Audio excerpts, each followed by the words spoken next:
रामपुर गांव में एक चुड़ैल दिन दहाड़े घूमा करती थी। वो चुड़ैल शराब बहुत पीती थी। गांव में कभी भी किसी के घर का दरवाजा बजाने लगती थी शराब के लिए। जो उस चुड़ैल को शराब नहीं देता था तो चुड़ैल उसे मार दिया करती थी। चुड़ैल के लिए ये आम बात हो गई थी। चुड़ैल काफी डरावनी दिखती थी, इसलिए चुड़ैल का खौफ पूरे गांव में फैला हुआ था। गांव वाले हर पल डरे रहते थे कि कब वो चुड़ैल किसके घर आ जाए, कोई पता नहीं। एक दिन लाल सिंह गांव वाला बाजार जाने के लिए तैयार हो रहा था। कौशल्या, थोड़ा देखो तो कावट में शराब है ना? देख कर बताओ तो नहीं होगा तो लाना पड़ेगा नू। नहीं तो क्या पता वह चुड़ैल कब हमारे घर आ जाए और शराब न मिलने पर हमें मार दे। वो नास मिट्टी ना जाने कब इस गांव से जाएगी। सबके नाक में दम करके रखी है कि नहीं ये तो बताओ पहले। नहीं है, लेते आइएगा और हाँ, ऐसे ही उसे शराब पिलाते रहिए। उसको इस गांव से भागने का मत सोचिएगा। अब उस चुड़ैल से पंगा लेकर अपनी जान नहीं गंवानी है। इतना कहकर लाल सिंह घर से निकल जाता है बाजार के लिए। तब तक इधर चुड़ैल बहादुर के घर पहुंचकर बहादुर का दरवाजा बजाती है। शराब लो शराब, यदि शराब नहीं है तो अपनी जान दो। चुड़ैल की गर्जन को सुनकर बहादुर दरवाजा खोलता है। हाँ चुड़ैल जी, बोलिए, मैं आपकी क्या सेवा करूं?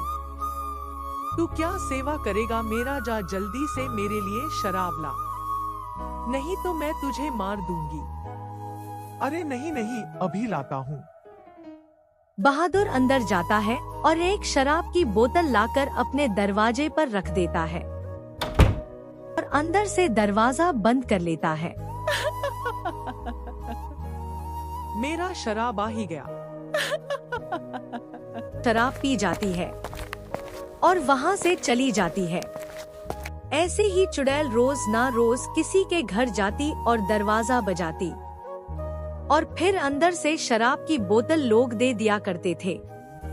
इधर लाल सिंह दुकान पर जाता है और दुकानदार से बोलता है, मनिक भाई, शराब की बोतल है तो 4-5 डाल दीजिएगा, नहीं तो रोज रोज आना पड़ेगा। तो इस बरसात के मौसम में रोज रोज कौन आएगा?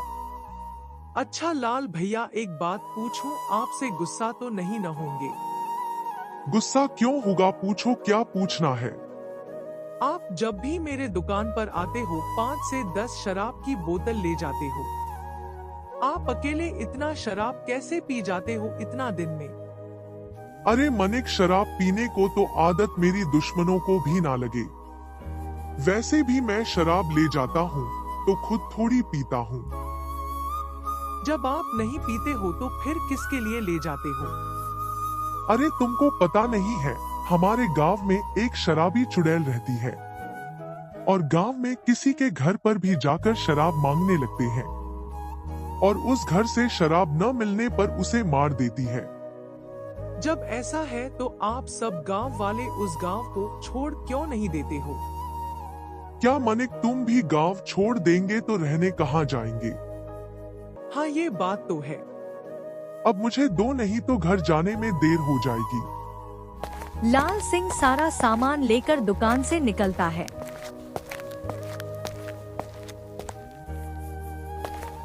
और कुछ ही देर में अपने घर आ जाता है। जैसे ही लाल सिंह अपने घर जाकर बैठता है, वैसे ही लाल सिंह के दरवाजे पर एक दस्तक होती है। कौशल्या, जाओ देखा तो कौन आया है? नहीं जी, मैं नहीं जाऊंगी, कहीं वो चुड़ैल हुई तो। अरे मूर्ख औरत, गेट मत खोलना, अंदर से ही पूछना कौन हो, अब जाओ। लाल सिंह की ऐसी बात सुनकर कौशल्या कुछ नहीं बोलती और दरवाजे के पास जाती है और पूछती है, हाँ जी बोलिए, कौन है दरवाजे पर? अरे मैं चुड़ैल हूँ, जल्दी से मुझे शराब दो, पीने को बहुत मन कर रहा है। हाँ अभी लाती हूँ, तनिक साबर रखिए। कौशल्या अंदर जाती है और शराब की एक बोतल लाकर चुड़ैल को दे देती है। चुड़ैल शराब पीती है और वहाँ से चली जाती है। कौन था दरवाजे पर? चुड़ैल थी वो, तो कहिए कि आप शराब ला दिए थे, नहीं तो आज हम दोनों की मौत पक्की थी। हाँ जाओ खाना निकालो, बहुत जोर से भूख लगी है। कौशल्या वहाँ से चली जाती है खाना निकालने। अगले दिन चुड़ैल पिंटू के दरवाजे पर दस्तक देती है और पिंटू का दरवाजा बजाती है। बहुत देर तक दरवाजा बजाने पर भी पिंटू दरवाजा नहीं खोलता तो चुड़ैल दरवाजे को तोड़कर अंदर घुस जाती है। अंदर जाके देखती है कि पिंटू डर के मारे कांप रहा था। क्यों रे, तब से दरवाजा पीट रही थी, तू दरवाजा खोल क्यों नहीं रहा था? वो चुड़ैल की आज मेरे पास शराब नहीं था, इसीलिए डर के मारे दरवाजा नहीं खोला। चुड़ैल इतना सुनती है कि शराब नहीं है तो उसको बहुत तेज गुस्सा आता है और पिंटू को वहीं मार देती है और वहाँ से चली जाती है। कुछ ही देर में यह खबर पूरे गांव में फैल जाती है कि पिंटू को चुड़ैल मार दी है। गांव के सरपंच के साथ कुछ लोग पिंटू का अंतिम संस्कार करवाते हैं।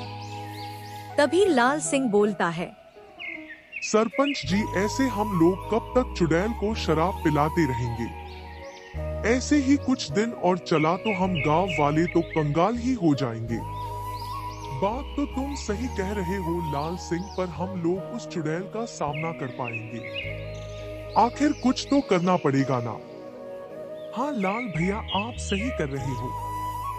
ऐसा चलता रहा तो वह दिन दूर नहीं है कि जब रोड पर हम सारे गांव वाले भीख मांगेंगे। मेरे पहचान में एक तांत्रिक बाबा है, उनका बहुत नाम सुना हूँ भूत और चुड़ैलों को भगाने के बारे में। तब उन्हीं के पास चला जाए क्यों? तुम देखे हो ना कि वो कहाँ रहते हैं? हाँ सरपंच जी, देखा हूँ। ठीक है, तब कल हम सब चलेंगे तांत्रिक बाबा के पास। और हाँ, घर जाकर कोई भी अपनी बीवियों को ये बात नहीं बताएगा, नहीं तो उन सब की पेट में बात नहीं पचती है। इसके कारण चुड़ैल को भनक भी लग सकती है। हाँ आप सही कर रहे हो। फिर सभी लोग अपने अपने घर चले जाते हैं। अगले सुबह को सब गांव वाले उस तांत्रिक बाबा के पास पहुंचते हैं।